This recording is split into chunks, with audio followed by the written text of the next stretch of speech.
올해부터 PLS, 즉 농약 허용 기준 강화 제도가 본격적으로 시행되고 있습니다. 안전성이 검증되지 않은 농약은 사용할 수 없다는 게 골자인데요.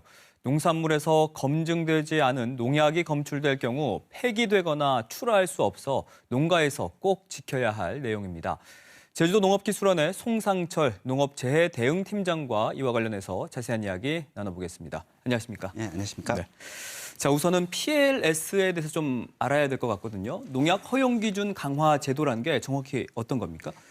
농약 허용 기준 강화 제도라고 하는 것은 국내에서 유통되고 있는 농약은 사용 가능한 농작물과 방제 대상 병해충, 사용량 등이 정해져 있고 네. 잔류 허용 기준도 마련되어 있기 때문에 안전성이 확보된 농약이다라고 볼 수 있습니다.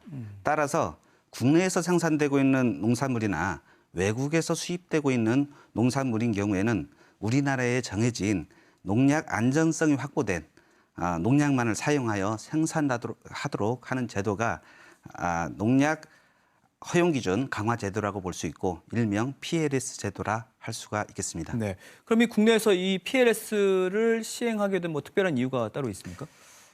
그렇죠. 지금 현재 농산물이 종류가 다양해지고 있고 외국에서 수입되는 외국산 농산물도 많아지고 있습니다. 그러다 보니까 안전성이 더 강화되고 있고 안전성이 강화된 농산물을 저희들이 소비자에게 공급해야 될 의무도 있고 해서 2016년부터 이렇게 도입을 해가지고 추진을 하고 있는데 도입 초기에 2016년도에는 껍질류가 단단한 견과류라든지 열대 과실류를 중심으로 해서 실시를 하였고 2019년도부터는 모든 농작물에 대해서 적용을 하여 현재까지 실시를 하고 있습니다. 네, 이 제도 자체는 2019년부터 시행이 된 건데 지난해 이제 한시적으로 미등록된 농약도 사용을 허용을 했었다는 말씀이잖아요. 예, 예. 그러면 제도 시행을 이렇게 일시적으로 유예한 이유가 있습니까? 제도 시행을 유예를 한 거는 아니고요. 2019년도 전 작물에 대해서 이 제도를 확대 시행을 하다 보니까 농업 현장에서 농약이 부족하다, 등록된 농약이 부족하다라고 하는 농민들의 요구가 많았습니다. 그래서 반발도 있었고 해가지고 일시적으로 이러한 등록되지 않은 농약도 농작물에 사용할 수 있도록 하는 잠정 허용 기준을 마련을 했습니다. 그래서 2019년도에 5,597개의 품목에 대해서 2021년도 지난해죠. 12월 31일까지 3년 동안 한시적으로 사용할 수 있도록 하는 잠정 허용 기준을 마련을 해서 사용을 하도록 했었고 그 3년 동안의 기간에 저희들이 농촌진흥청이라든지 저희 농업기술원에서 안전성이라든지 잔류 그런 문제들을 전부 검토를 해서 일부 농약들은 이렇게 등록을 시켜서 사용을 하고 있습니다. 그럼 유예 기간에 뭐 미등록 농약이었는데 등록을 마친 농약 현황은 어떻게 됩니까?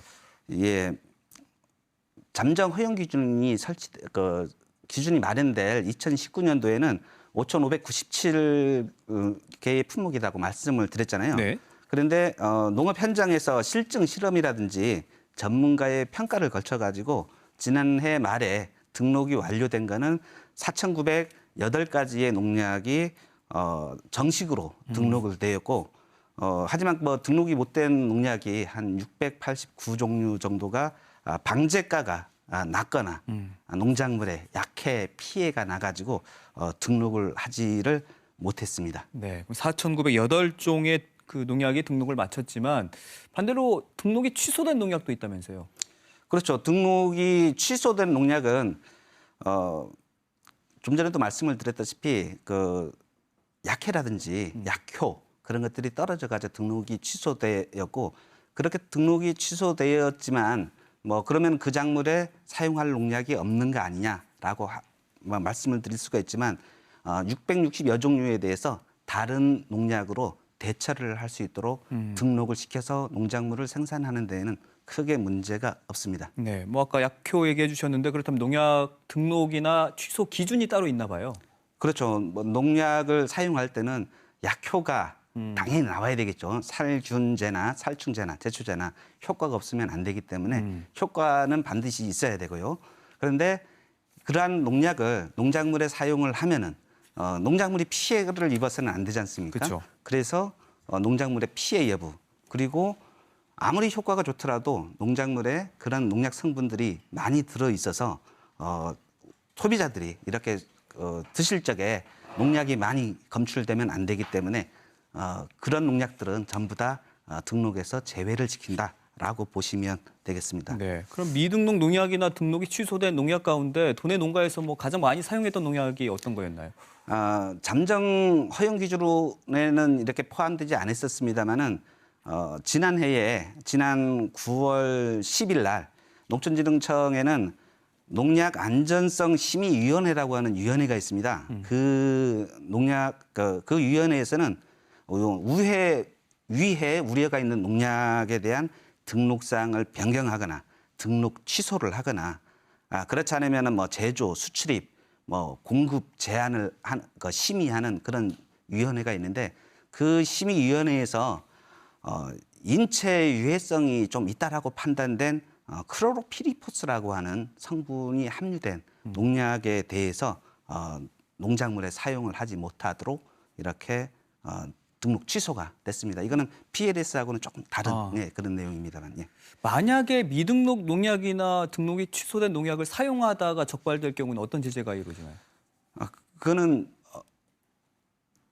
우리가 기준이 설정돼 있지 않은 농약인 경우에는 전량 폐기를 시키고 그다음에 과태료라든지 그다음 행정에서 지원하고 있는 직불금이라든지 그런 제도에 대해서 불이익을 가하는 그러한 제도가 있습니다. 네, 알겠습니다. 어쨌든 농민들이 좀 관행적으로 이렇게 등록되지 않은 농약을 사용하는 경우가 종종 발생한다고 들었는데 앞으로는 이런 일 없도록 명심해야 될 것 같습니다. 오늘 이야기 여기까지 나누겠습니다. 고맙습니다. 고맙습니다. 네.